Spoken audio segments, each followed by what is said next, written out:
Well, it's a couple minutes after 7, so I think we're going to get going here. A couple folks have trickled in. We can see on the attendees list. So again, thanks for joining us for the Town of Greenville Comprehensive Plan Update Community Forum.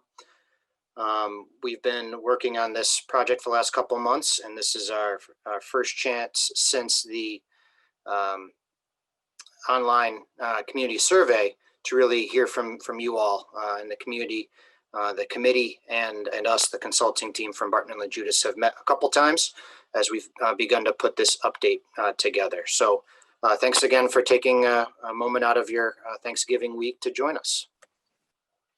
So tonight's agenda, we hope to have a program here that'll take about an hour and a half to go through to update you all on what the project is that we've undertaken, what some of the initial research has showed us from the community profile to the survey that many of you responded to. Then we'll start looking forward in the project timeline toward the vision and goals for the future of the town, as well as a future land use map and what we've drafted up for that, and want to hear your thoughts on that. As I mentioned, hearing your thoughts on a number of these issues, there will be targeted times throughout tonight's presentation where we'll stop our jibber jabber and look to hear from you all using a couple different functions that we have at the disposal of our Zoom software, which I'll get into in a moment. I also wanted to introduce our Town of Greenville Comprehensive Plan Update Committee, many of whom are on the call tonight. Alan Bob, Roberta Brownlee, Thomas Corlett, Jason Sudant, Jeff Stafford, and Supervisor Dave Zubikowski. My name is Bob Murphy. I'm a community planner with Barton and LaJudas. With me tonight is Dan Theobald. Dan, go ahead and introduce yourself. Hello. Hi, everybody. Nice to meet you. I'm a community planner also at Barton and LaJudas. So we can't hear you, Dan. Oh, can you hear me now? All right. Well, we'll go back to Dan in a minute. But also on our team tonight during this project is John Steinmetz, also a community planner. One more check of your audio here, Dan, while we're on you. Can you hear me at all or no? Yes, I can actually. So I'm sure that that's an issue that. Oh, that's odd. We'll work on that. But no worries, Dan. Let me know if you get the audio figured out. Okay. So moving on to our ground rules for tonight. As I mentioned, there are a couple ways that we'll be seeking your feedback. Everyone, when they entered this, was muted, and there are a good number of you on board here tonight. And you'll remain so throughout the proceedings tonight. However, that doesn't mean we won't hear from you. We want you to post any questions that you may have on any of the subject matter that we present tonight in the Q&A box, and feel free to put those questions in the Q&A box whenever it comes to mind. Excuse me, we won't be able to get to them until the certain kind of designated points in our presentation tonight. The other function that we have at our disposal tonight is the chat box, and that's where you can feel free to comment any relevant comments to what you see tonight, as well as when we prompt you with any free form responses at those designated 3 stoppages that I mentioned a minute ago. And lastly, all of these questions and comments will be logged so that we can consider them as we update various elements of the comprehensive plan update. This session is being recorded, and all of those comments that you enter will be documented and definitely considered. So please, if you have any comments, feel free to jot them in the chat box or questions in the Q&A box. So first things first, what is comprehensive planning? And I find this pretty useful to go over just because people hear, what is a comprehensive plan? What does it have to do with my community? And just to kind of set the tone for what the effort of the Comprehensive Plan Update Committee and the project team is as we move forward. So why do we need a comprehensive plan? Well, it's provided for by New York state law. It offers a chance for the community to set a direction as to what their goals are in the future and what priorities are valued highest in the community, in an effort to promote the health, safety, and welfare of the public. That's kind of the baseline background for how a comprehensive plan is permitted statutorily. It provides background information and policies to assist with decision making, and that the form of that background information has changed over time. For the latter half of the 20th century, comprehensive plans really served as an encyclopedia of sorts for a local community, documenting all the demographics, all of the natural resources, and quantifying them in an encyclopedic form. And it ended up being produced sizable volumes of paper for those types of comprehensive plans, again, 20, 30 years ago or more. It also establishes a framework for future programs, development, and investment. Communities use comprehensive plans for as little as just creating ideas and general guidance for decision making, all the way down to capital improvement planning. So it really runs the gamut for how intensely one uses a comprehensive plan.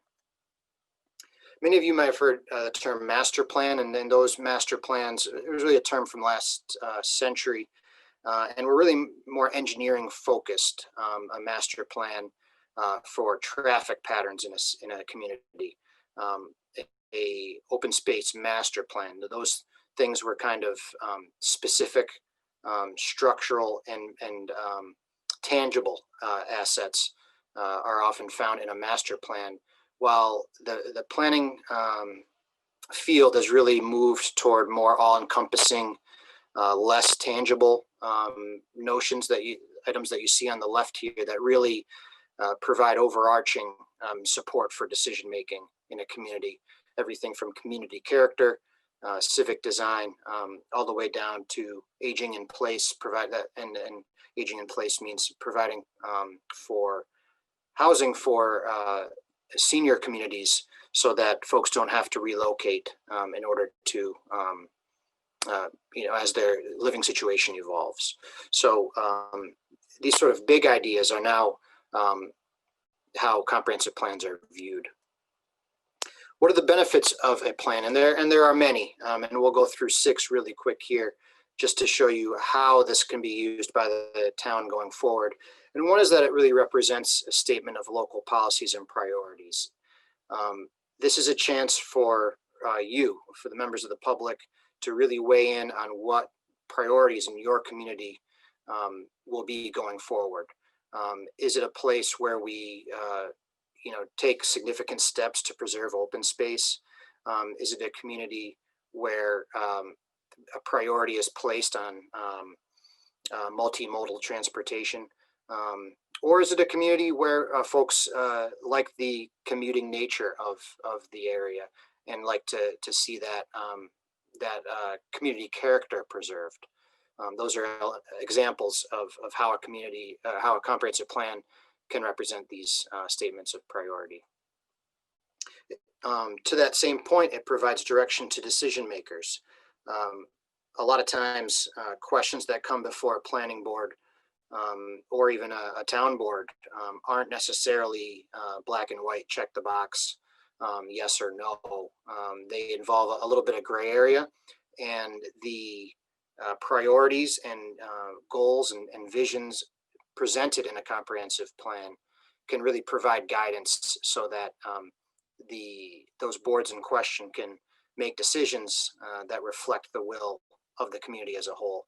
And you see these examples on the bottom here. For instance, this headline on a website for the town of Caroline: Planning Board urging business development to align with the comprehensive plan. This is a chance for what feedback you give us tonight to help inform the development process going forward. So that development has to align with the comprehensive plan. To that same point, it strengthens the town's legal position in land proceedings. We just talked about how town boards, planning boards need to weigh these decisions that often involve gray areas, and they can lean on a comprehensive plan, not only to provide that direction, but also to provide a legal basis for those decision making. Without a up-to-date comprehensive plan and the visions therein and goals therein, a planning board or a town board can be subject to different legal proceedings by not following an up-to-date comprehensive plan. It serves to make government more efficient and responsive.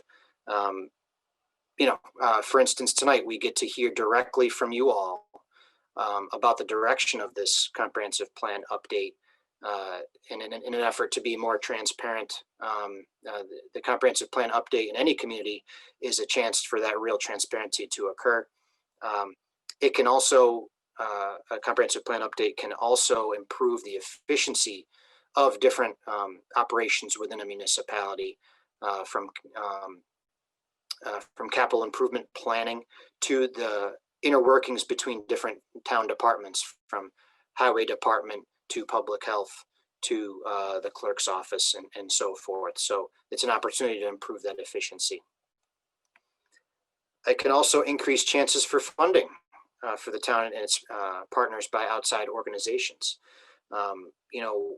As my other roles with Barton and LaJudas as a grant writer, and one thing that is always sought after is evidence of public support in a planning document, in a comprehensive plan specifically for various grant projects.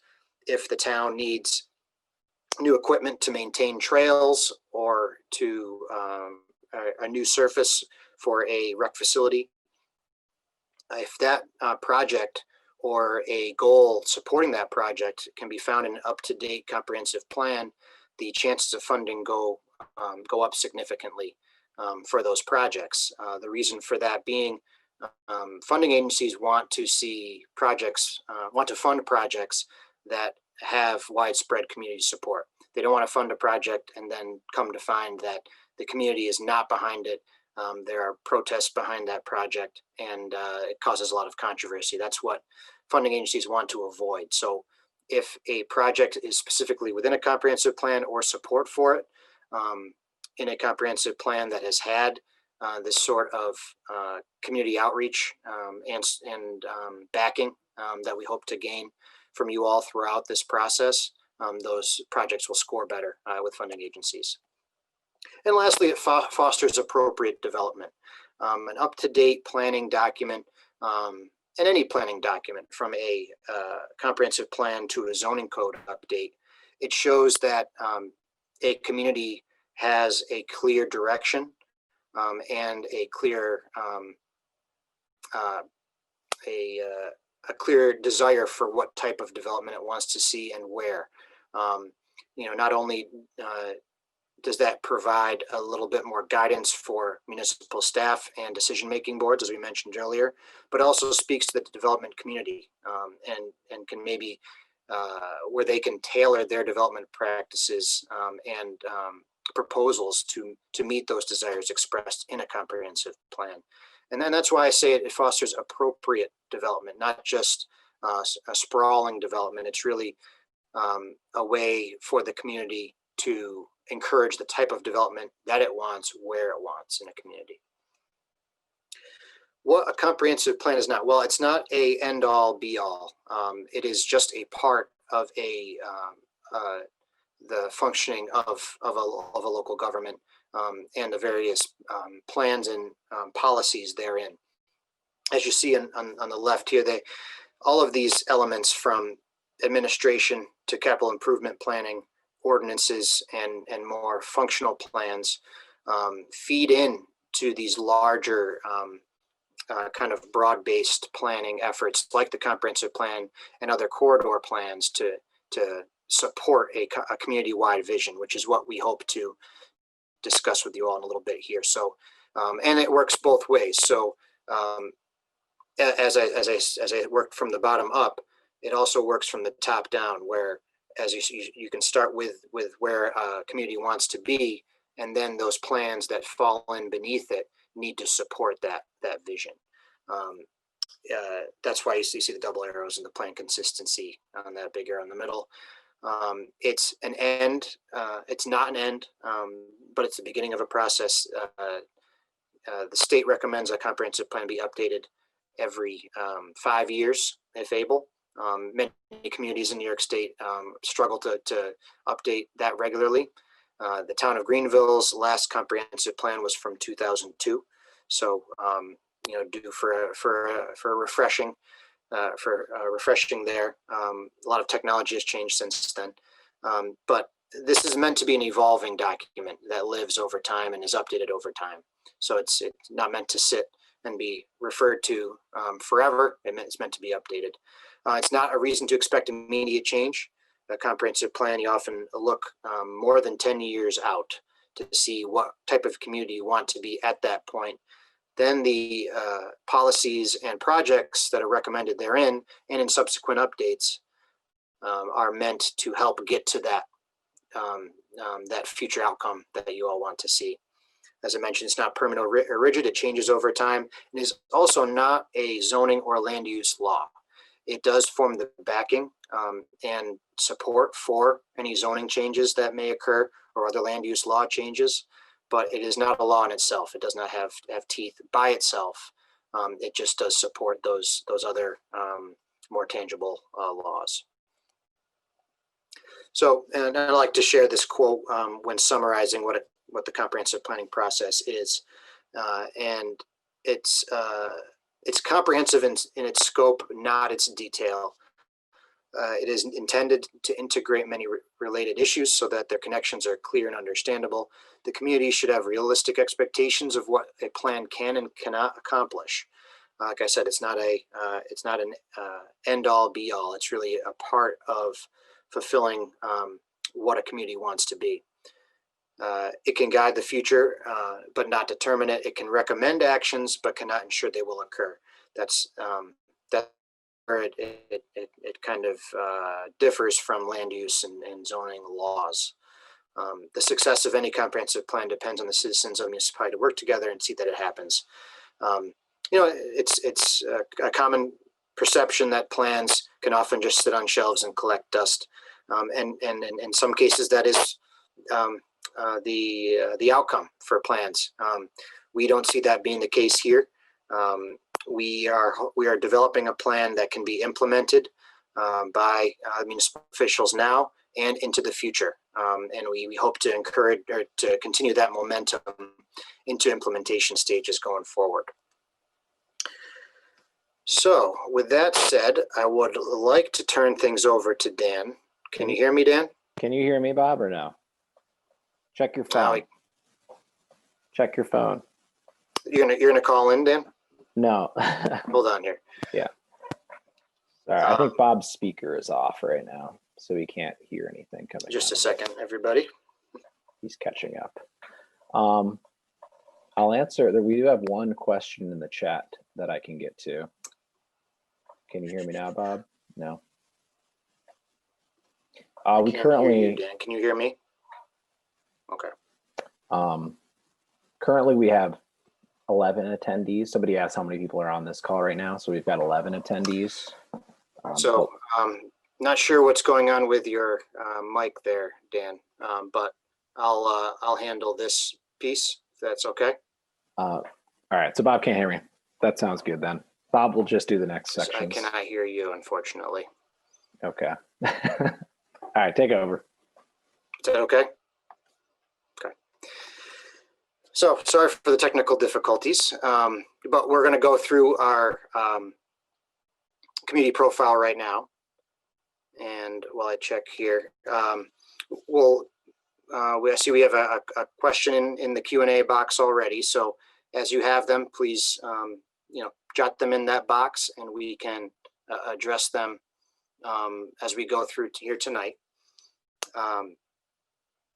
But first, as you see on the screen here, is just a demographic chart of how population has changed in New York State, Orange County, and the town of Greenville over the last 40 years.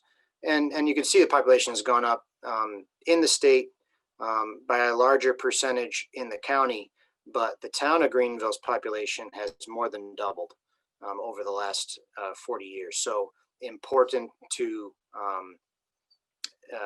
see how things have changed pretty significantly in the town over that time frame, and in the 20 years since the last comprehensive plan as well. The charts on the screen here now, let me make it easier for you all to see.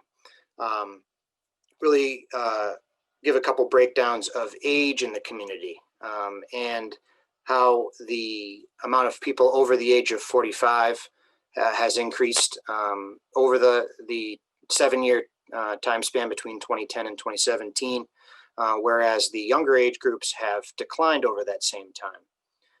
That has implications for not only the school systems, but also for how you program different elements of municipal services. So something to keep in mind.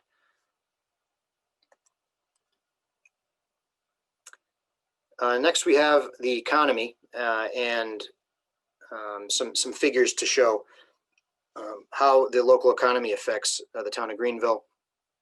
First, being the median household income of $93,000, which is pretty high, and that's, however, not uncommon for the amount of single-family homes and highway accessibility offered in the town of Greenville. The largest income demographic is that between $100,000 and $150,000 that you see in the red here. I like this graphic also on the right.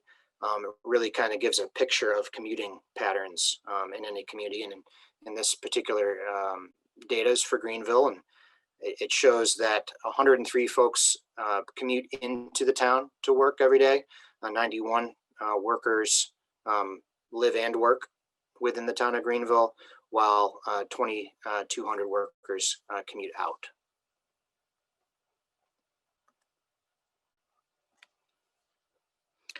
Next, we have housing, and not surprising here, much of the housing in the town of Greenville is owner-occupied and is occupied. Only 7% vacancy in housing, and only 9% are renter-occupied. The median household value is higher than that of the county, but not as high as New York State as a whole. And those numbers are often skewed by the higher housing costs are closer to New York City. And just a couple graphical breakdowns of the town. Starting with zoning, we talked about how the comprehensive plan is not a zoning code, but it does help support the changes and implementation of a zoning code. This is how the current zoning is set up in the town, with the town center. You see there in the magenta pink colored area in the center of town, right off of the highway exit.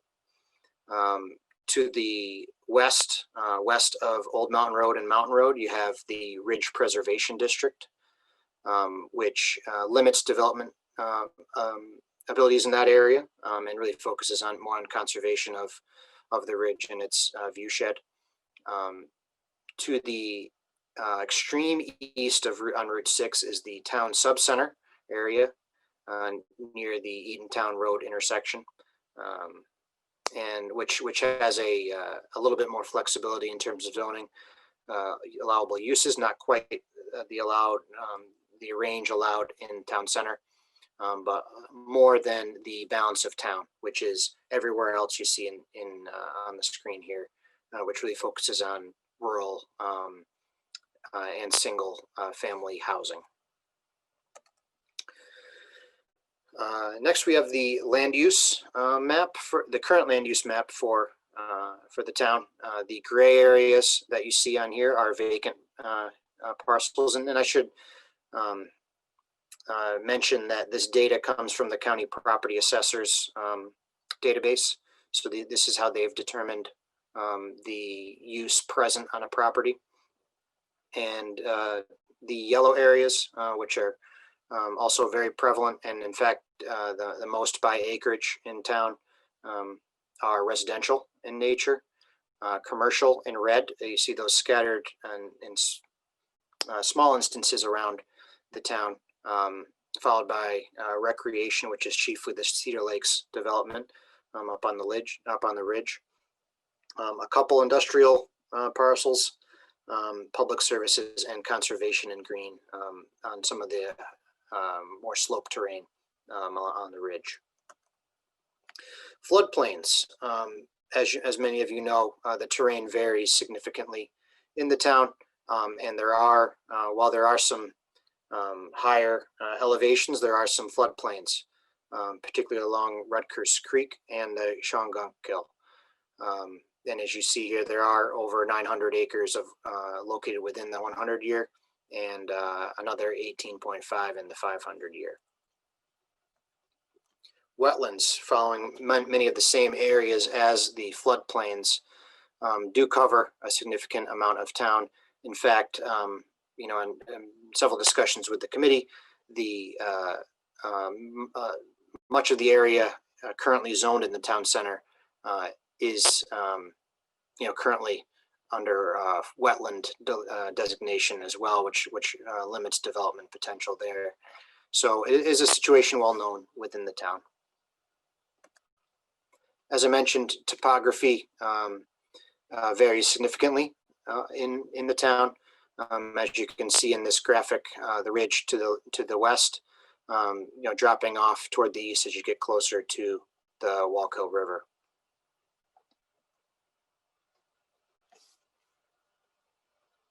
Do you want to try to fix your speaker? Can you hear me now or no? Dan is telling me to stop right now.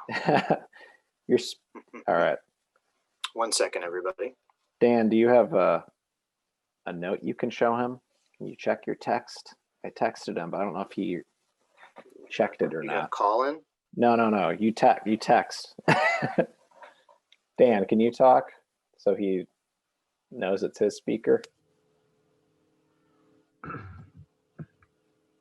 Hey, Bob, can you hear me?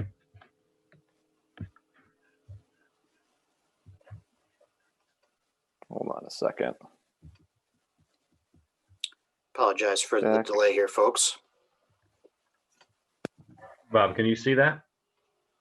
Yeah, that's good, Dan. I can Okay. read it. So let's see. So I'm being told that Dan's speaker is working and I cannot hear him. So I apologize for that confusion. So I see that. So we'll all move.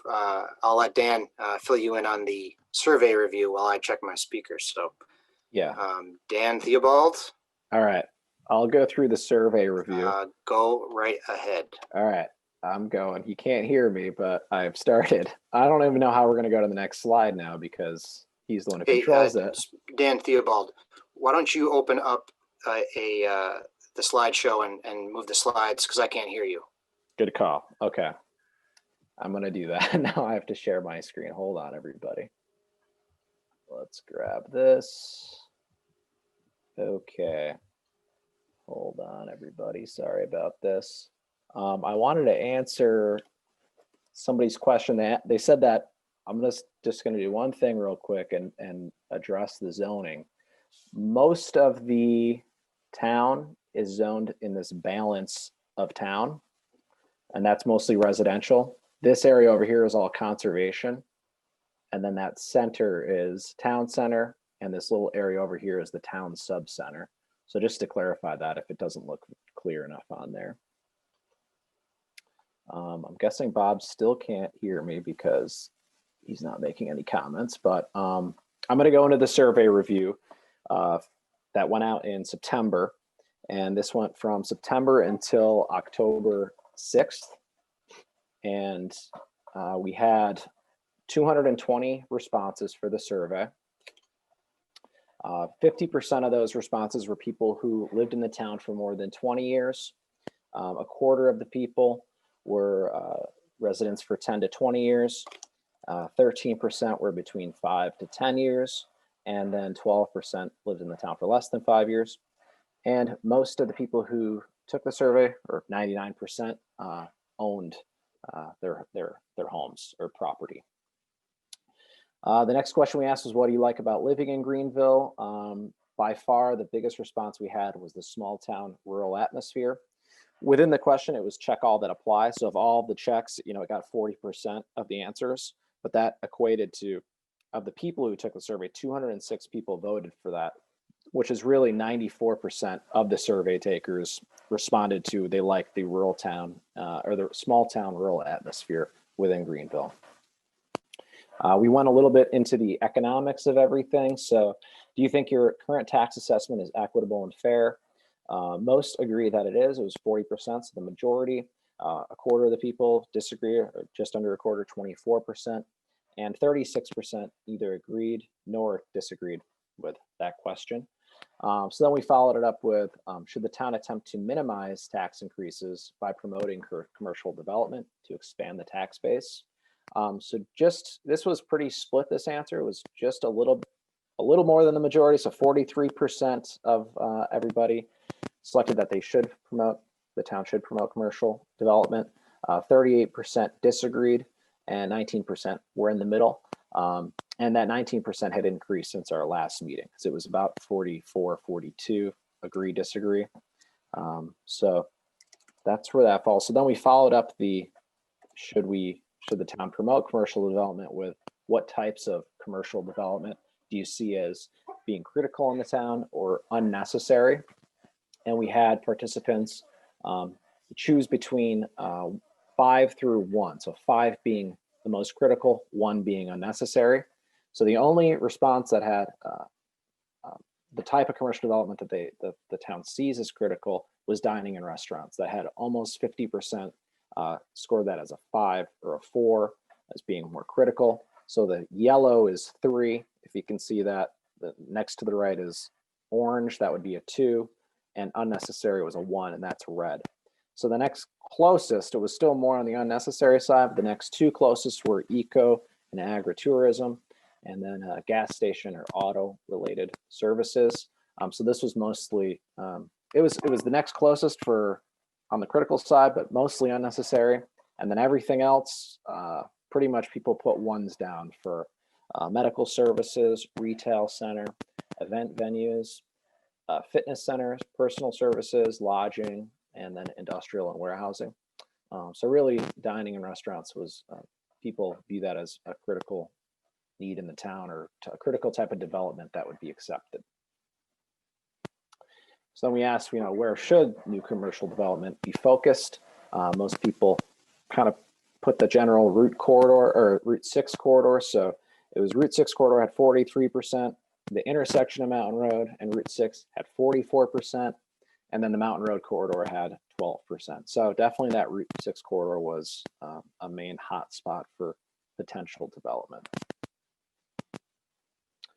We asked about multifamily residential housing to be in designated areas throughout the town. Would you support having it? The majority, big majority, 73% disagree with having multifamily residential housing within the town. 14% agreed, and 13% was in the middle. So then we followed this up with senior housing. We asked if survey takers believe that senior housing facilities were adequate within the community. So 67% believe they are not adequate, meaning maybe improvements have to be made, or maybe more senior housing facilities should be kind of looked into for coming into the town. This was do you support a land acquisition for a town cemetery with plots available only to residents? So 39% of people agreed with this. They do support land acquisition for a town cemetery. A quarter of people disagreed with it, and 36% were in the middle. So more of a majority are agreeing with that land acquisition for a town cemetery for town residents. And Dan, if I could interrupt you quick, Yeah. I can hear you now, which is a good great. thing. So I apologize for the confusion. I'm not sure what happened on my end, but just to add briefly to that previous slide, if you go back one, we understand that cemetery space is at a premium in the area, and that's kind of how this question came up based on discussions with the committee. This was a little bit different than the other questions that you might have seen in the survey, but I think really important to understand the demand for potentially an acquisition of land. So it was good to get that feedback from you all in that regard. So sorry for the interruption, Dan. Carry on. No problem. Glad you can hear me. All right. So we went into renewable energy facilities, preferences between critical and unnecessary. So we have solar, wind, natural gas, and energy storage. Solar was seen as a critical need for something people would approve of as a renewable energy source within Greenville. Wind came in second, kind of 50-50. Let's see, it was more, a little bit more towards the unnecessary side, but kind of a toss up with that one. And then natural gas and energy storage was remarkably seen as unnecessary within the town. So that was a pretty interesting result. In terms of facilities needed in town, this was a short answer question, so people could write in. Recreation came in really at the top. It was mentioned a lot, and that included trails, parks, sporting fields, anything like that. Community center came in with 12%. No new facilities was 11%. Senior housing was also 11%.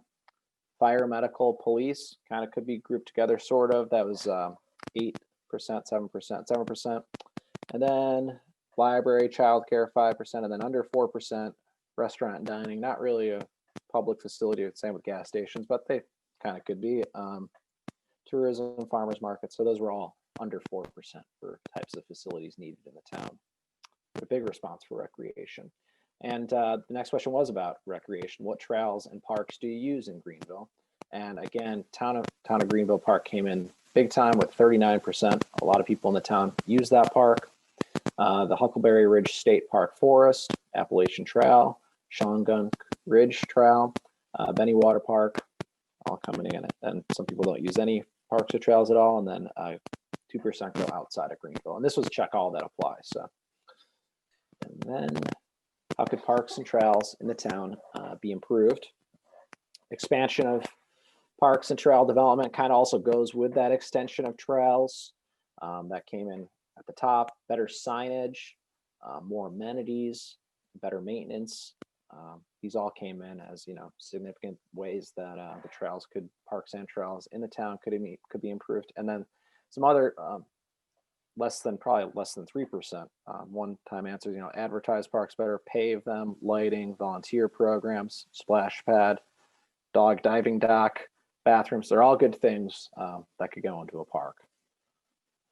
So this was about natural resources protection within the town. Which kind would you support? They all actually got a lot of support, especially those top 3 and 4. So adopting land use regulations that support local farms and agricultural activities, that was the top one at 80%. These next two both had 73. Adopting land use regulations for environmentally sensitive areas within the town that ensure future development opportunities and do not result in their degradation. Identifying and protecting local view sheds and vistas from negative development impacts. And last two are adopting land use regulations or policies that encourage future development or investment that preserves or enhances existing community assets. And then the lowest one at 50% was implement a purchase of development rights program to acquire and protect land in land trust. And if I could just add one thing there, Dan. Yes. It would just be that, both this question and the previous one regarding use of parks speaks to a consistent message we've received from the committee and through the survey, that folks like the community, the character of the community, how it is now. So any future development, it is critical that the current character of the community doesn't change because of it.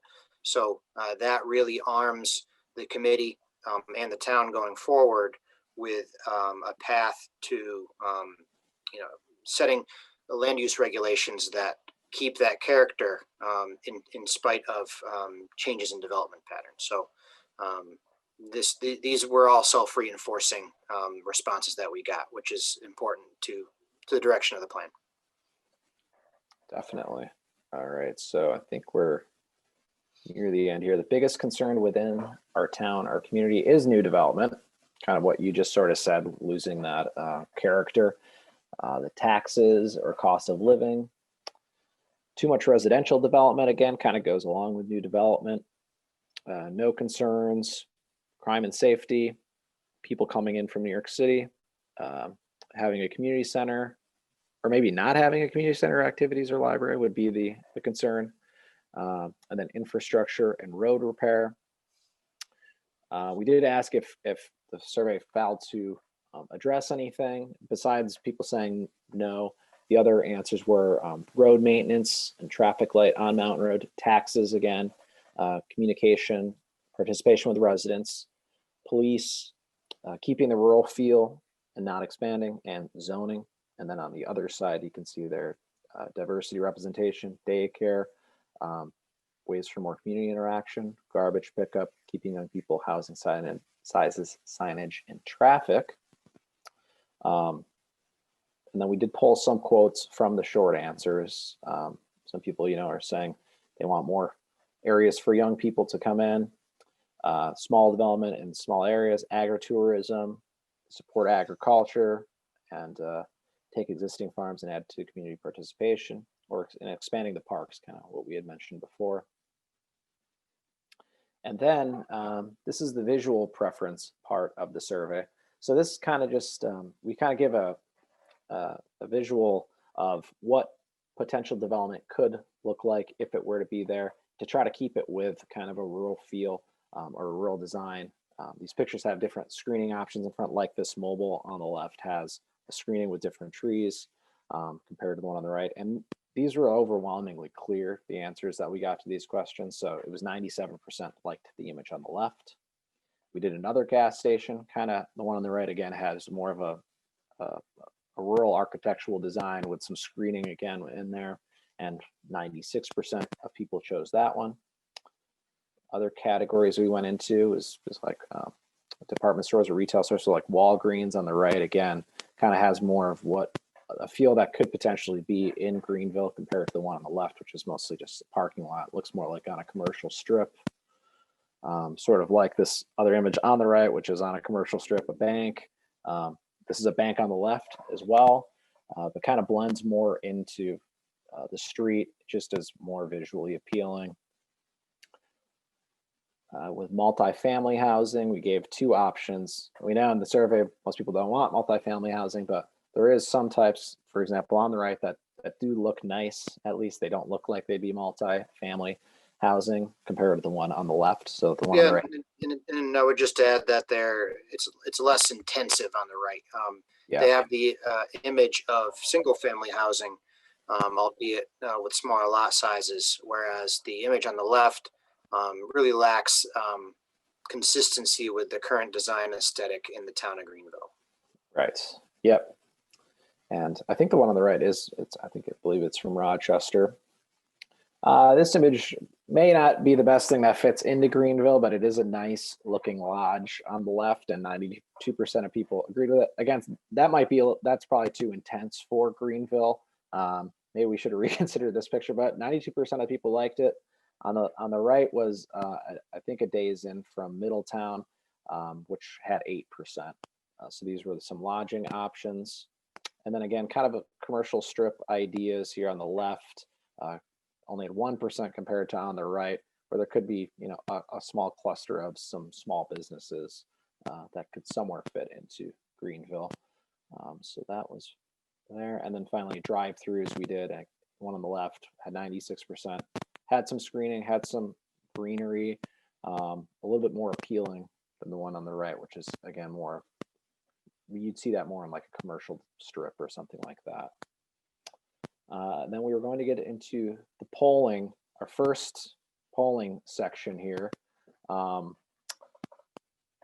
we're also, you can also use the Q&A. I don't know if, I think Bob had mentioned at the beginning, but we do encourage you, if you're going to ask questions, to use the Q&A. Yep. So we got a couple in there for you, Dan, and Okay. I'll let you take a first crack at a couple of these from Britta. Britta says everyone needs to know how much tax relief can be gained, and I guess I may start with that, and I think I'm addressing what you're saying here, Britta, but I think what you're saying is balancing well, tax relief. I'm not exactly sure how to answer that, Britta. So if you could ask it again in another way, and maybe I can give you a better response. But our second question, and I'll direct this to you, Dan. For visual preference, how much control would the town have in the aesthetics of what ultimately gets built? Right. So, I mean, it would have to go through a zoning code, like a process of getting approved with site plans and things like that. And, hopefully through the comprehensive plan, we can kind of give some ideas in the comprehensive plan of what different commercial development sites could look like, kind of based on your feedback. And that would, influence what would be allowed in the zoning code, which then when they bring it to, a planning board or a zoning board of appeals, they would have to go through that process of making sure that it matches with the community character that we're hopefully going to get, that will hopefully come out of this comprehensive plan that we're putting together right now. Yeah, and just to build off of that, you're right. The comp plan can set the stage for zoning changes that would have an impact on the aesthetics of what is built. From setback distance to building height to parking in the front of a commercial or residential development. But also comprehensive plan can set the stage for a design guidelines ordinance that could be passed with different design criteria depending on where you are in the town. This plan itself will not change much, but as far as aesthetics go, but it sets the stage for both the zoning code changes and any potential design guidelines or overlay districts that get put in response to it. So I see Britta has kind of clarified what she was mentioning earlier. And she says, if people think they'll get a 10% reduction in both town and school taxes, they'll be more inclined to support development. They need to know that that's not the case. So I think what you're saying here, Britta, is that you're not agreeing that development will reduce school and town property taxes. And so you just want to make that point for folks.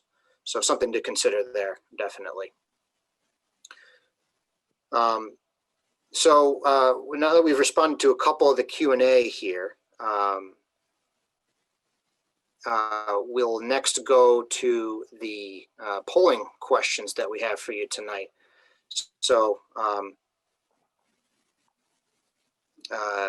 if you can see them on our screen, I know, but also on the bottom of your Zoom window, you should see polls set to appear. Polling question 1, and I believe it's just activated right now. So, our first question is: do you support having more access to housing for first-time home buyers? And you can choose yes, no, or unsure. That should say unsure. Sure. Do you support allowing small-scale residential solar in the zoning code? And you can record your response there, as well as do you support commercial solar?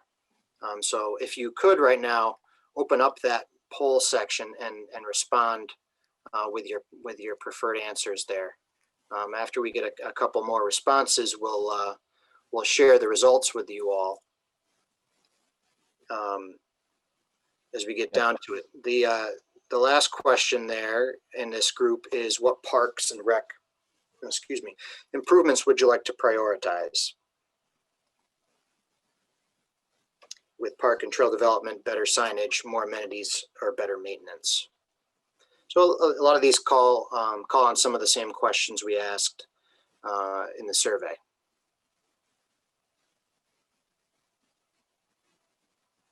So let's see, how many, do we have 11 participants still, Bob? Mhm. Is that, okay, because yeah, we can kind of just count up when most people have responded. Mm-hmm. Yeah, and I'll also use this time to mention if you do have questions, feel free to jot them into the Q&A box, or if you have comments on anything that we're saying, feel free to use the Chat box. chat box, yes. Anytime.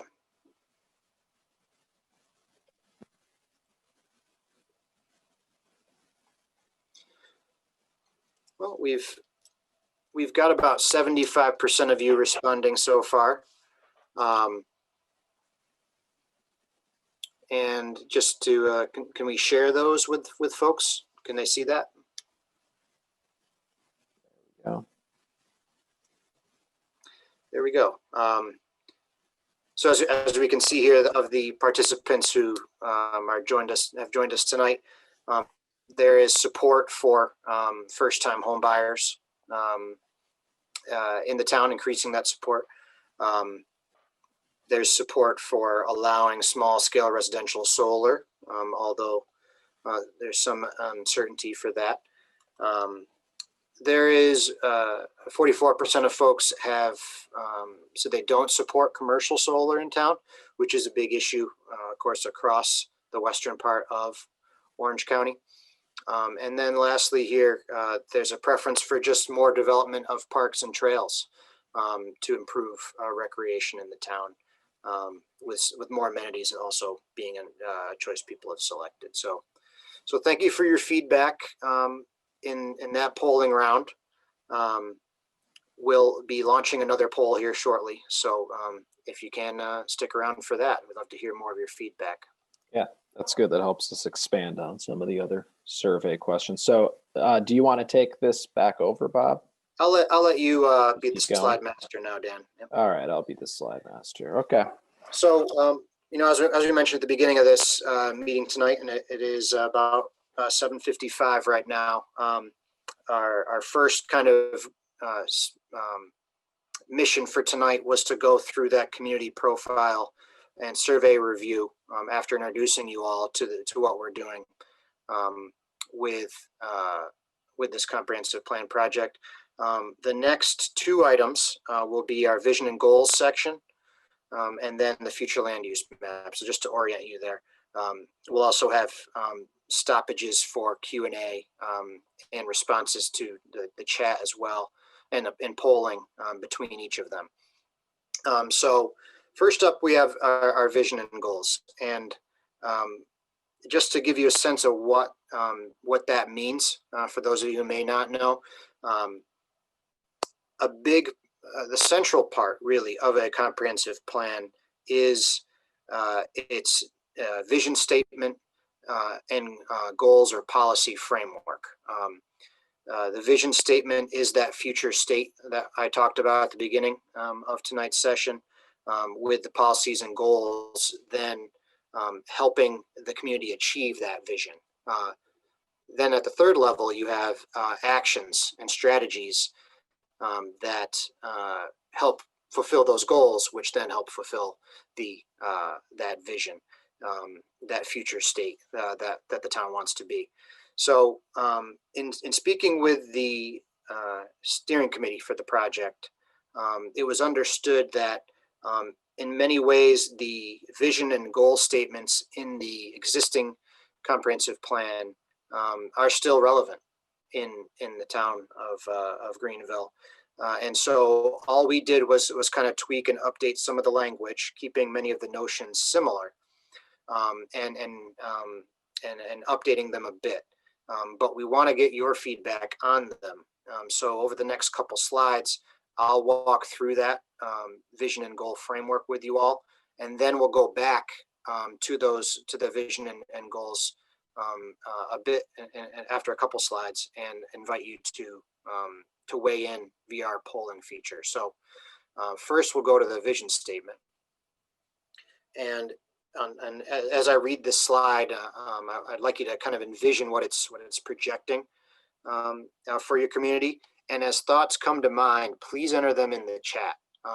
This is something that's hard to really address in poll questions. So we just want to get your thoughts as to what parts of this vision statement do you support? What would you change? What should be emphasized? Maybe minimized in its relevance? Feel free to kind of free form your response in the chat as I read this. So, looking to the future, the residents of the town of Greenville envision their community as follows.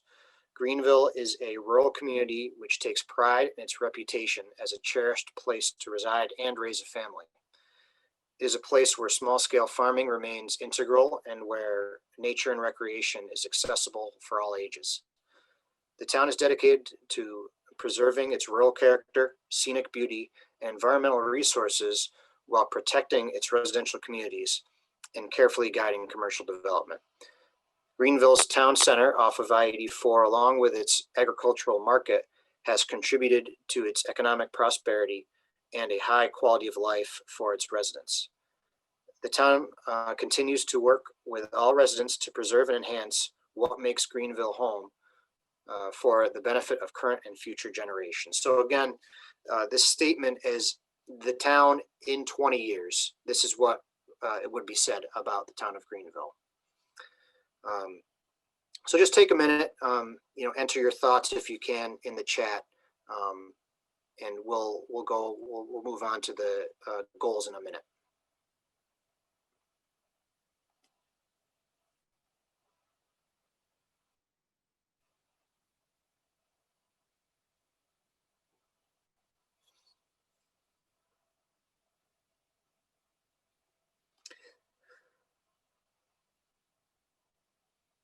Dan, one of the things that I took out of, kind of reviewing the existing vision statement was that statement at the end that's in italics, what makes Greenville home.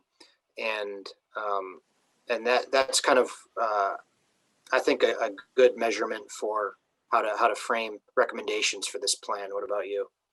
Yeah, I definitely agree. I mean, that's primarily what it is a place where people want to live.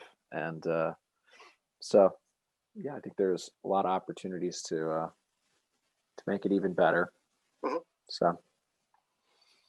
But that's just what we think, folks. So please enter your thoughts in the chat box if you have any. Right now, what we'll do is move on to the goals and some polling. But don't let that stop you from commenting on that vision statement, because as I just explained, that really frames the discussion for any recommendations coming out of this plan. So please enter your thoughts there if you can. Go ahead, Dan. So as I mentioned, we're going to run through these goal sections, and you see them labeled A, B, C, and D, and E on this slide. We will come back to that. So just hold that thought, and because those will be important for our polling responses. And one thing also to note as I go through these is we've categorized the goals into related with related goals, so that they're in similar groups, and I believe there's 4. So stay tuned as we go through these. But our first goal that we goal category we want to discuss is agricultural and natural resources. Excuse me. And some of the goals supporting that notion is retaining agriculture as a dominant land use by conserving farmland and providing economic incentives for the local agricultural industry, encouraging ag-related businesses, craft industries, ecotourism, agritourism throughout the town, and ensure that modern infrastructure exists to support that small business success. We've seen this kind of across New York State with some of the state support for craft breweries, wineries, distilleries, and the like. It provides both many benefits, really. It helps preserve the land as a agricultural use, and those farms continuing to farm. But it also provides tax base for the town as another business revenue generator, and also for tourism, to bring folks to town as people travel a little bit far and wide, oftentimes for these specialty beverages. Also, letter C here, protect and enhance Greenville's natural, cultural, and historic resources for present and future generations to enjoy. Examine opportunities to connect parks and trails to the regional trail network. Carefully manage drinking water resources, both surface and groundwater, to serve the residents of the town and region. Next category we had was residential development, and some of those goals included minimizing sprawl and conversion of open space by using innovative planning techniques to fit new residential subdivisions and single family homes. B, we had allow for a variety of housing options for different populations and income levels without negatively impacting rural community character. That letter B there, I think that second part of that statement is something that has been echoed throughout what we've heard tonight and in the survey about, not negatively, it's a double negative, Bob, without impacting the rural character that exists today, but also providing that variety of housing options, for instance, for first-time home buyers. Next, we had economic growth, encourage economic development to enhance tax base, provide more local employment opportunities, and create convenience shopping. This is a difficult balance to strike. A town cannot stay static forever. That leads to some community decay. But we also know that what makes Greenville home for folks is its community character. So providing options for economic development that does not result in decay of that character is going to be critically important. And that also, provides more services that make it a better home, and to keep services provided that make it a great place to live. And B, we have encourage economic development in the town's town center and town sub center zoning districts. That was a big kind of outcome desire of the last comprehensive plan update. I think that notion is still present. It never came about after the last comprehensive plan update. So we hope that we can steer different projects and policies that enable that to occur, and again, to keep the character of the community rural and desirable as it is today. And I think lastly, right, Dan, we have community facilities and services. And this kind of goes to the bread and butter functioning of the town. Ensure that public facilities and services are adequate in location, capacity, and design to properly serve planned development of the town. Provide facilities that foster socialization, recreation, and participation in community organizations for residents of all ages and diverse backgrounds. Efficiently and effectively maintain civic infrastructure that provides quality services, and participate in regional planning initiatives that provide input on proposed development projects and major public investments that occur nearby and that could impact town residents. And some of these partnerships could be with the Orange County Partnership and the Mid-Hudson Regional Economic Development Council. And this kind of speaks to one of those benefits that I spoke about at the beginning of tonight's presentation, regarding the efficient and responsible functioning of local government, and some of the actions and policies in this section will will help maintain that level that the town currently has and improve where we can too. All right. So I think we're going to go, I think we go back, right? We do. And Back before we launch the polls, I did just want to mention, we did see Kathy's comments, and just to paraphrase what she said, we all seem to agree about maintaining the rural nature of our town. And then she also mentioned that, updating the comprehensive plan was long overdue. So, we're on it now. And she's emphasizing her support for that. She's also happy with this use of technology, and hopes to see the town use this in other forms for town council meetings, and different updates to the town website, and live streaming of other meetings. So thank you for your feedback, Kathy, on those items. I did also see a question in the Q&A box, and it was Kathy asking, what took so long for an updated plan, and I won't speak for that. I'll just add that for the town on that, but I would add that it's often difficult for communities to meet that recommended every 5 years update. Greenville's far from alone in that category. And I guess the point for tonight is that we're looking at it now and getting that plan updated, so that we're set for the short term, and hopefully that momentum continues forward. But thanks for asking, Kathy.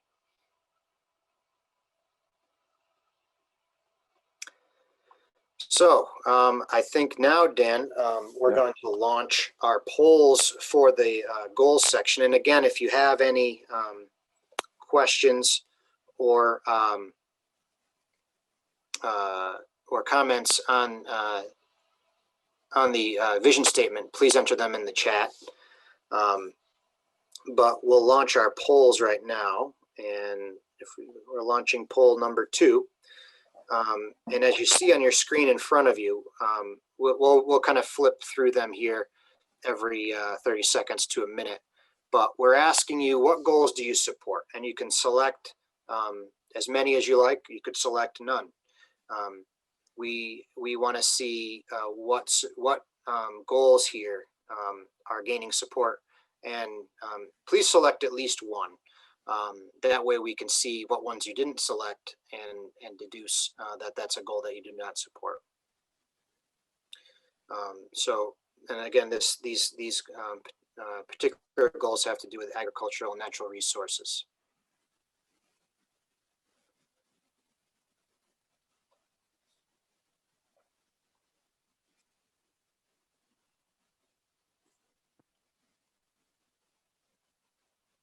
So Dan, I think you can go to the next slide now. So next one, okay. Residential development. Residential development, yeah. So again, here, please indicate which goals you support in this category, so we can get a sense about what ones we should expand upon, what ones we maybe need to look at again as we update this plan.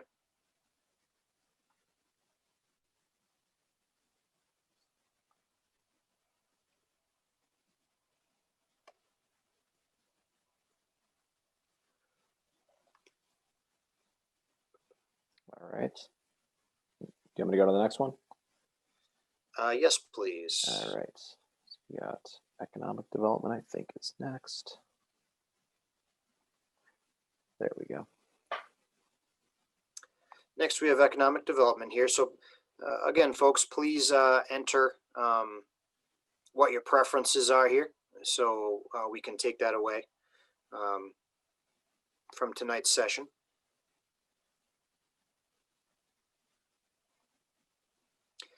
And I guess while we're waiting for folks to respond to our polls here, and I'll also mention that Lisa entered into the chat that she'd like to see a health food store where perhaps local farmers can sell their products. I know we mentioned in the vision statement, like an agricultural marketplace, maybe a farmer's market.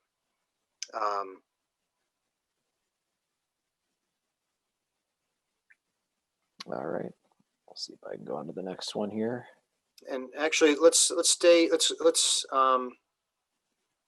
here for a second. I know. Okay. One back again. Yeah, let's go back to the first one, Dan. Real quick, Okay. before we go all the way to the end. There we go. Yeah, no worries. So again, we're just asking for what your preferences are here, of these 5 that we've listed here. Again, we've gathered that the community character, which is rural, agricultural, in its nature, is an important factor to keep in place going forward. So that's why you see 5 options, or not options, but 5 supporting notions of that listed here, with retaining agriculture as the dominant land use. B, encourage agricultural related businesses and craft industries that we talked about, protecting and enhancing natural, cultural, and historic resources. And then D, examining opportunities to connect parks and trails. And then lastly, managing drinking water resources. Go on to the next one, Dan. Okay.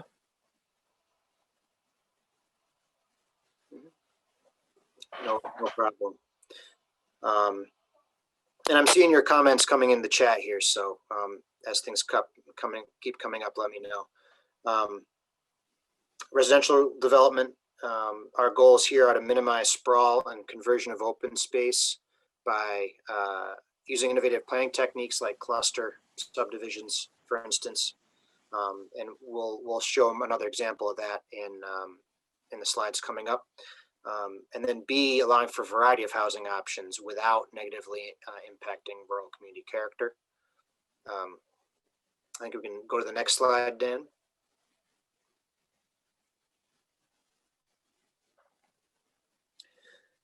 And with economic growth, again, it's encouraging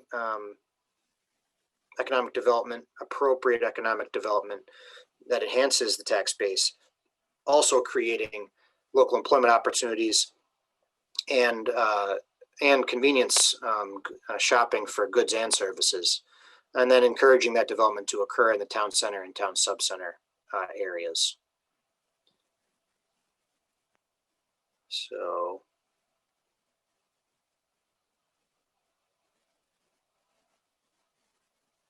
give you another couple seconds to iron out those. And then lastly, we'll go to the community facilities and services, Dan. And again here, if you could enter your feedback in the poll, which ones of these do you support? Ensuring public facilities and services are adequate in location, capacity, and design to properly serve plan development of the town.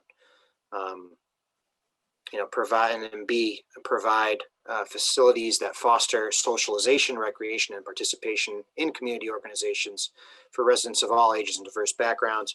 I find that one to be particularly interesting because it's a challenge that folks are facing really across upstate New York, and what I've seen, trying to get enough volunteers for the fire department, for the EMT, for different civic groups. A lot of folks have kind of changed their socialization patterns over the last 20 years.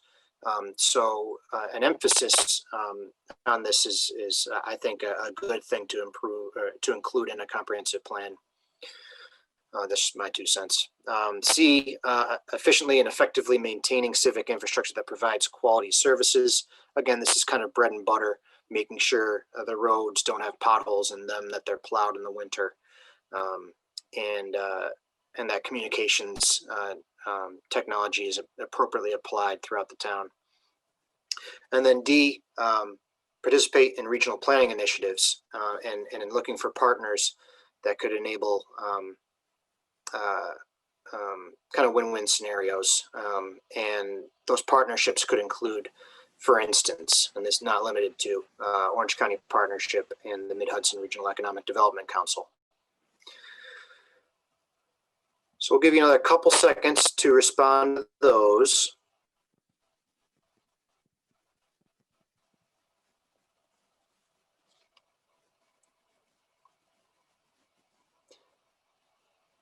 So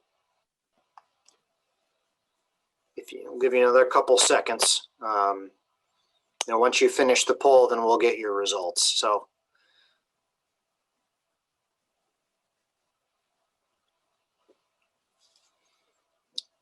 And I guess with that said, let's, there's a couple another response in.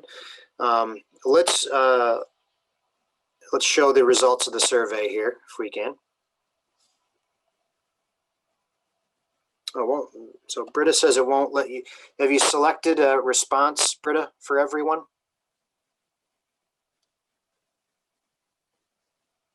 That may be why it didn't let you submit. Okay. We'll have to work on that bug. That may be why you can't submit. But please enter your, and I'm getting these messages through the chat, I should mention to everybody from Britta.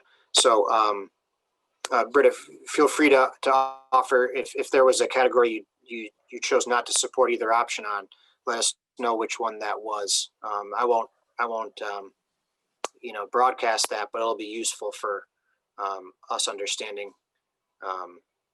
why your results weren't shown. And I should mention, we can't see the individual results. We are just seeing the accumulated totals, yeah, responses here. So Dan, if you could, Theobald, go back to that first goal list. And we can see overwhelming support for A, which is retaining ag as the dominant land use. Again, that keeps consistent with community character being a premium concern.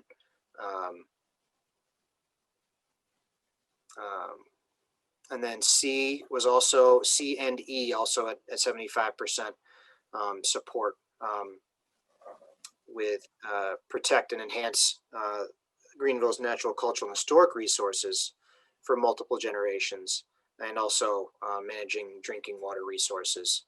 To a lesser extent, we had examining opportunities to connect parks and trails with regional networks.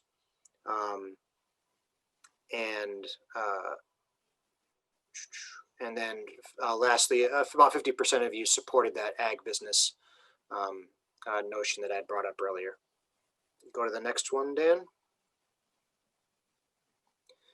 With residential development, we have 100% support for minimizing sprawl and conversion of open space with those innovative planning techniques, and then no support for the variety of housing options.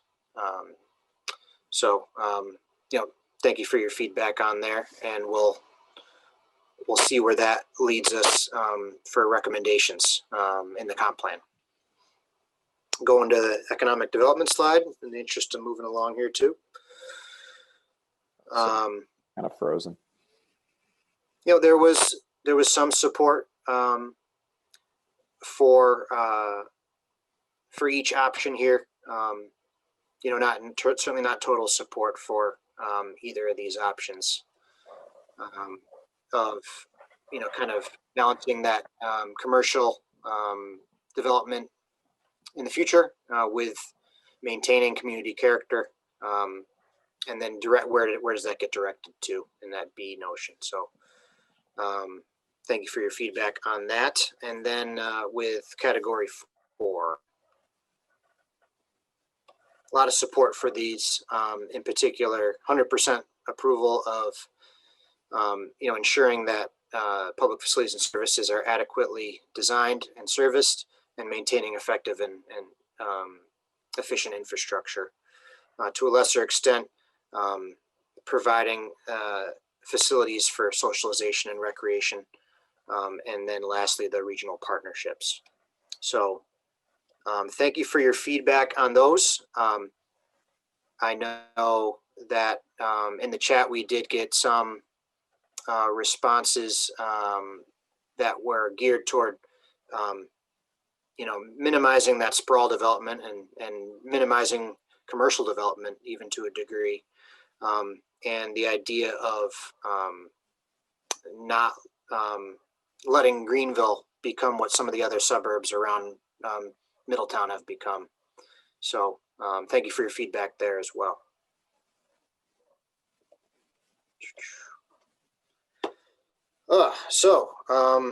And this speaks to kind of what you guys some of you just entered in the chat, but if others of you have other thoughts, what goals did we miss? What should be added? And also, Bob, maybe at the end of the presentation, our emails are available, so you can also email us anything you want about goals or the vision. Yes. We'll leave those up at the end for you to jot down. Feel free to email us with responses. Thank you for adding that. You can put them in the chat now too if you want, but you can also email us if you come up with something later. So do you want to move on to the next? Let's give folks another couple here? seconds. Okay.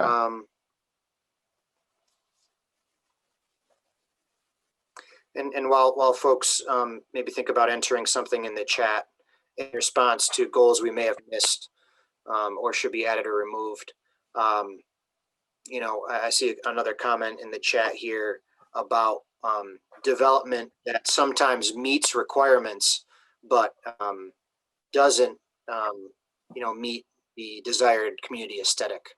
And that's a challenge. A lot of times communities can get held hostage when a development meets all the code requirements, but really doesn't serve the best needs of the community. And so that's where, having an updated zoning code with land use regulations and sometimes with design guidelines and standards gives a planning board a little bit more teeth, so that, just because a strip mall meets all of the dimensional requirements, that doesn't mean that it really serves the best needs of a community. And that's where design standards can be pointed to and say, hey, look, we don't want Greenville to look like a drag strip with different community or different commercial uses with a lot of pavement for miles and miles. That's not what we came to Greenville for. And that's we understand that this meets code, but it does not meet our design standards. So that's where those things can be utilized to the betterment of a community.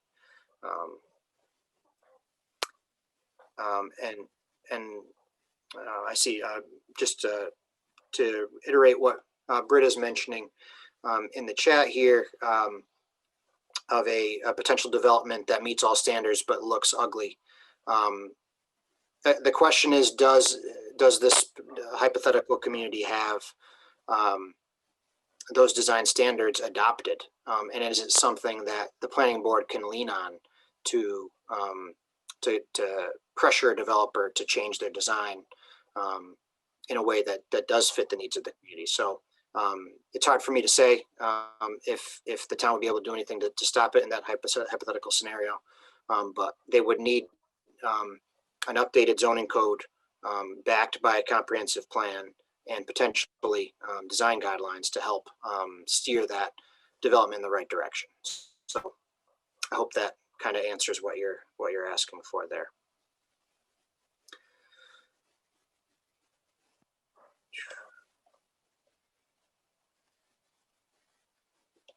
So anything else in the chat here?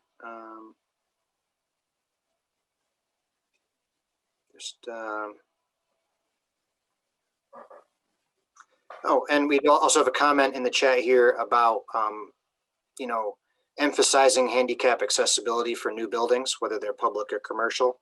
And I'd have to look at the zoning code currently.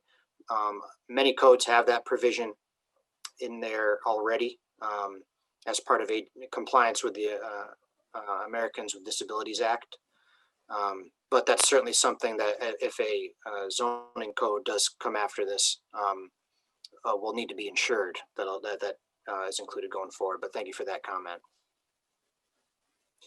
So Dan, I think we'll move on to the next section right now.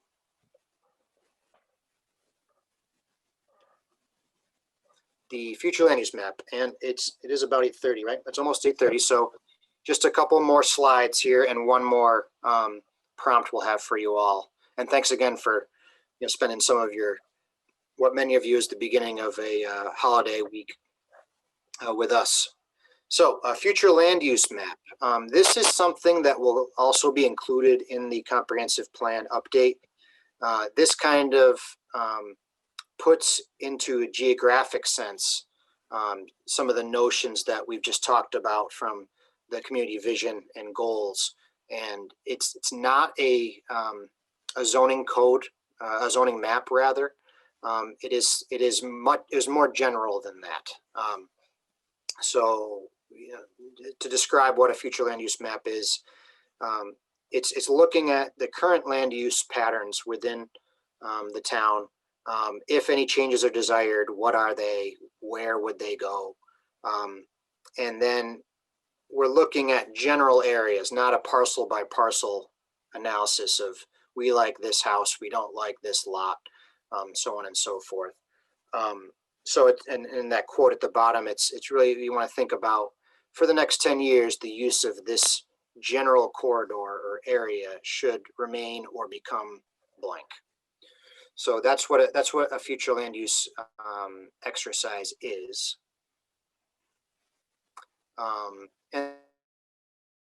And then, the obvious comparison is with a zoning map.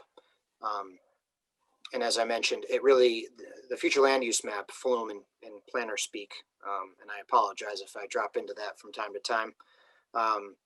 It is the translation of the vision and goals into a geographic context. It just really identifies general land use categories, not specific zoning recommendations. Like if an area is prescribed for residential development in a future land use map, that doesn't specify whether it's 5-acre lot minimum single family homes or half-acre minimum more dense community development. This is just, should it be residential, should it not be? That's the kind of level that a future land use map is. And it can be used by the town board, planning board, and zoning board to guide those future zoning decisions and the adoption of any changes and regulations, and also priorities for capital improvements in land development projects. So it's kind of a precursor to any land use regulation action. So that's a little background about what a future land use map is. So just to give you guys some context, again, this is the existing land use map for the town of Greenville.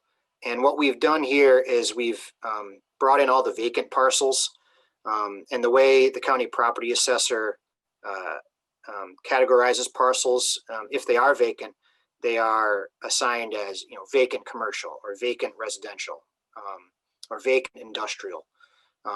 So they show up as vacant in the overall land use map, but they do have a little sub identifier.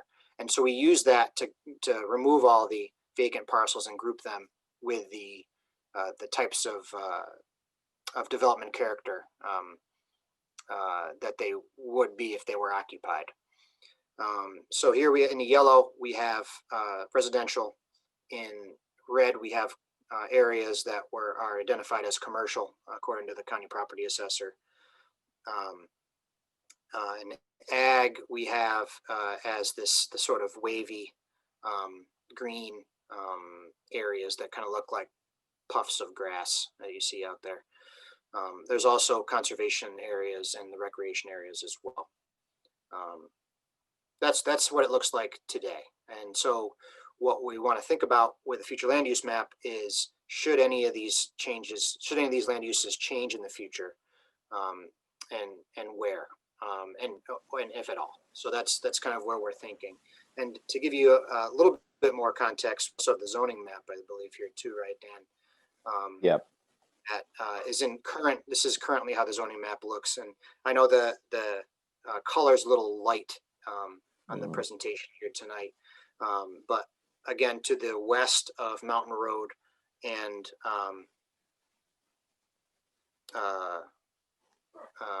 Old Mountain Road, we have the Ridge Preservation District. In the magenta triangle in the middle, we have the town center and the town sub-center over at the Eatontown intersection. Let's see here.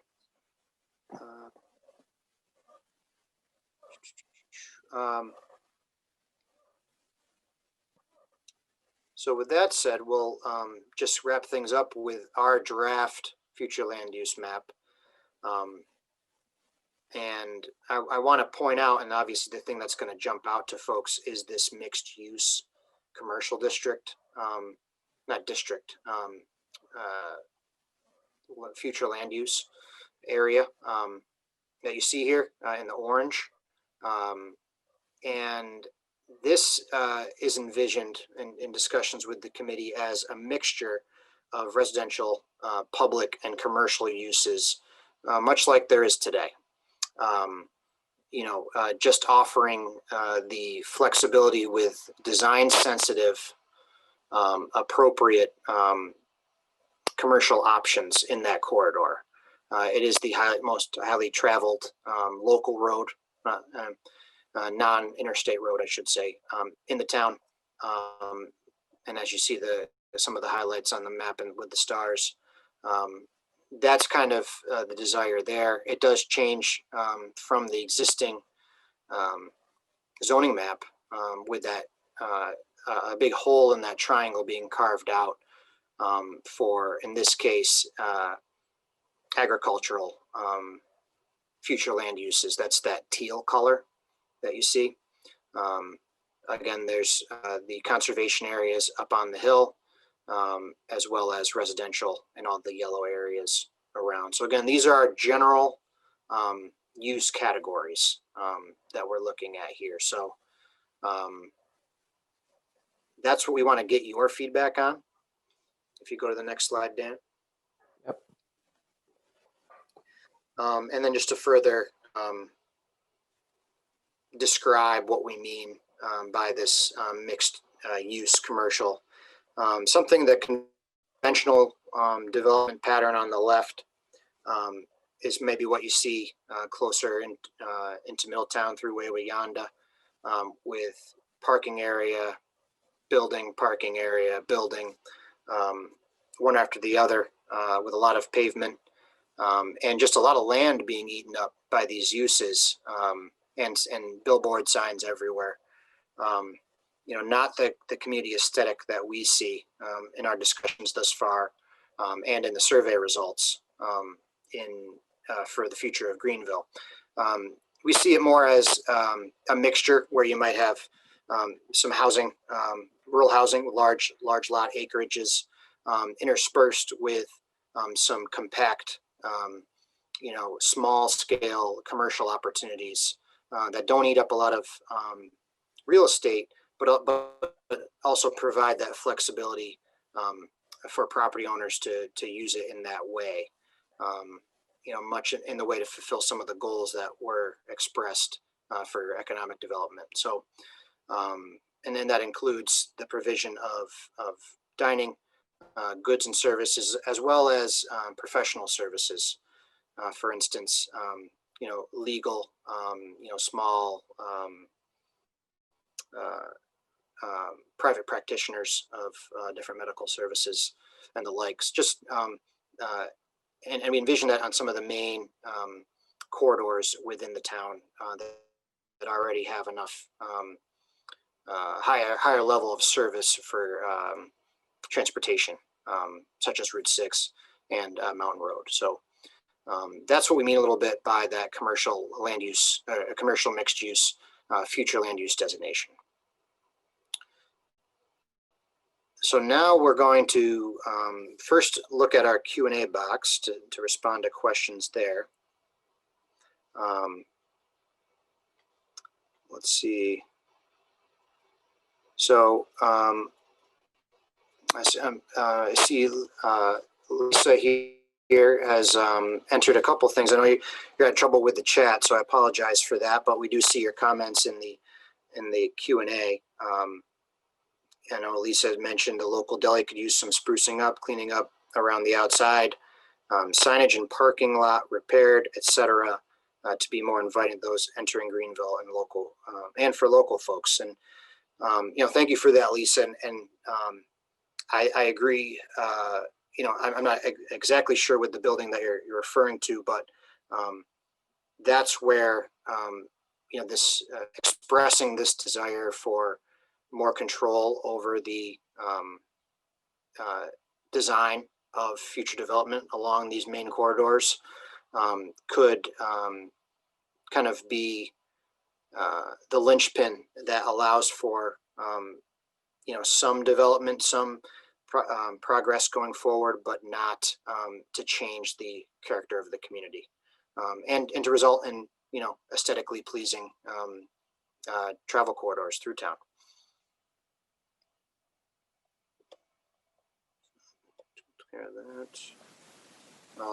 Thank you for the feedback, Britta. And yes, we invite email from and feedback from everyone on the call tonight. And if this presentation will be recorded and posted as well.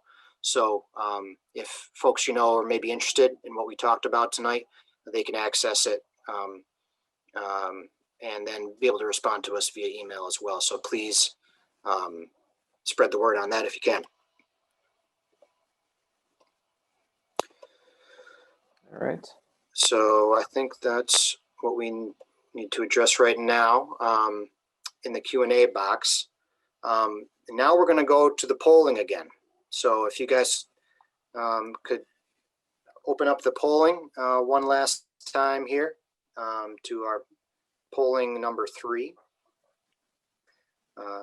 Now there we go. Now it's up. So, we're all looking at this future land use map on the screen. And what we want to know from you all is, should these areas be kept as they are on the screen, be expanded, or be reduced? And the first question has to do with agriculture. The second is residential. The third is conservation. And just to, as a reminder, the agricultural areas are the areas in teal. The residential areas are in yellow. The conservation category is in that greenish color up on the ridge. And then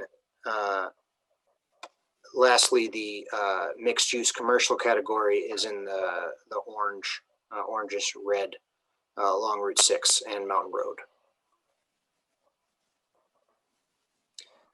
So please, if you could respond to all of the categories, that's how they all get, that's when they'll pop, when they'll be finalized, is when you've selected all of them. And, we saw that bug earlier. So hopefully you all can respond to all of these in however you prefer. Got a couple more we're waiting for responses on.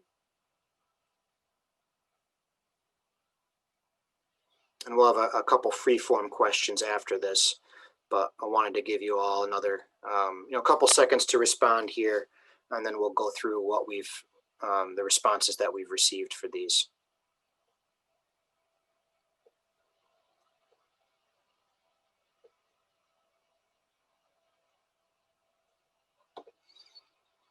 All right, so I think we'll go live with the results.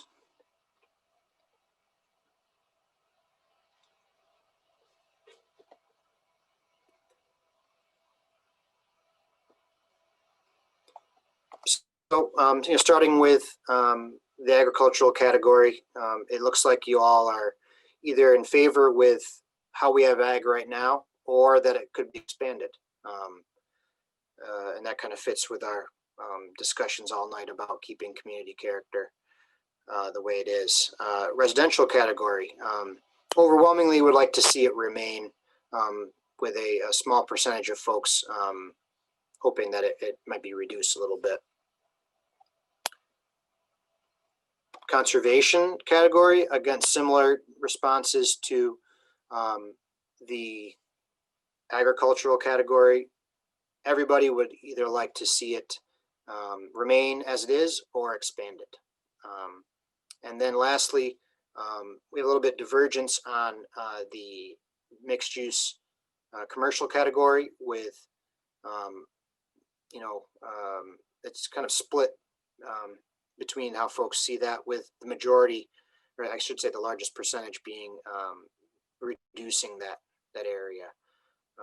So we will take that feedback into account and adjust it accordingly before we come back to you with a new future land use map as well. So thank you for those responses. I think we have one other slide, Dan. Nope, I think that was it. So I see another couple questions came in, a couple comments. Just a couple questions about accessing the recording. It'll be on the town website as well. We'll try to find a spot on there to post it, in addition to making it available on Facebook. So that'll be hopefully where it gets stored. So I guess, if you'd like to email us, we can let you know when that does get posted. It'll probably be next week sometime. It won't be before then.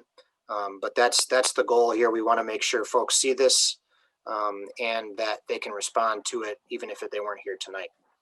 That's kind of the benefit of recording these. So we'll try to make sure that we get the word out about where it's posted as best we can. So that takes us to next steps. And again, thanks for everybody for hanging in there tonight. It is about 8:45 right now, and this is the last slide or two here. So just wanted to let you know where we're at in the process. We'll be scheduling another meeting with the committee in January after the new year, and after we've had a chance to process the feedback we've received from you all tonight and develop a few more of the draft sections. We'll be kind of taking the feedback that you provided on our goals and vision tonight to kind of refine them and also point toward potential policy and project recommendations that support those goals. The ones that we keep, the ones that we maybe add as well. We hope to have a draft plan put together in early February. And then we'll be going back out to you all to see if we got it right, what changes will need to be made, and then refining it over the months of March and April, hopefully before the process comes to a conclusion. So that's kind of where we're at. And again, we welcome your feedback throughout this process. And, we list our emails here for you that, feel free to email us. Don't be shy.